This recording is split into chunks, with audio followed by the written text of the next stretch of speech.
Kuami Eugene. Now he is saying he's afraid of going broke in future as people constantly remind him on how to spend his money.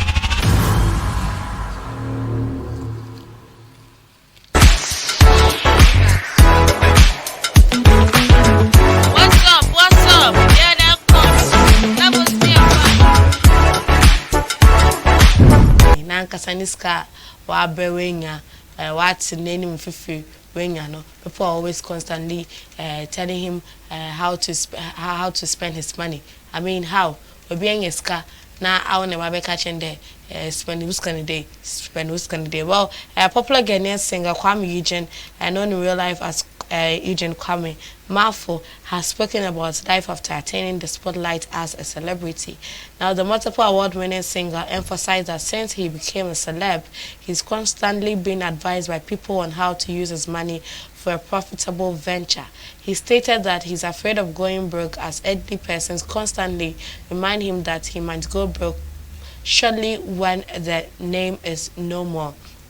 Now, speaking in an interview with Cape Coast-based Castle FM, he indicated that every elderly person he meets has an idea of what he should use his money for. He, however, added that the celebrity title comes with a little pressure because everyone wants to tell you what to use your money for. Inti mo amokachia ne ze na Kuami Eugene scan any day fa kwa dem banki dem investment firm you wo in dey mo dry boy na so. This I am ranting whatever. Sorry, you come and dictate what someone should do with their lives. Today I'm saying something for Kuami Eugene. The last time I talk about Kuami Eugene, someone said I'm criticizing, I'm tarnishing his image, blah blah blah blah. No, that is not what I'm trying to do. I'm just saying it as it is, or as people have been saying it, and I'm also reporting to those who haven't heard what I've been saying. What I say? Get it? If you don't get it, forget about it.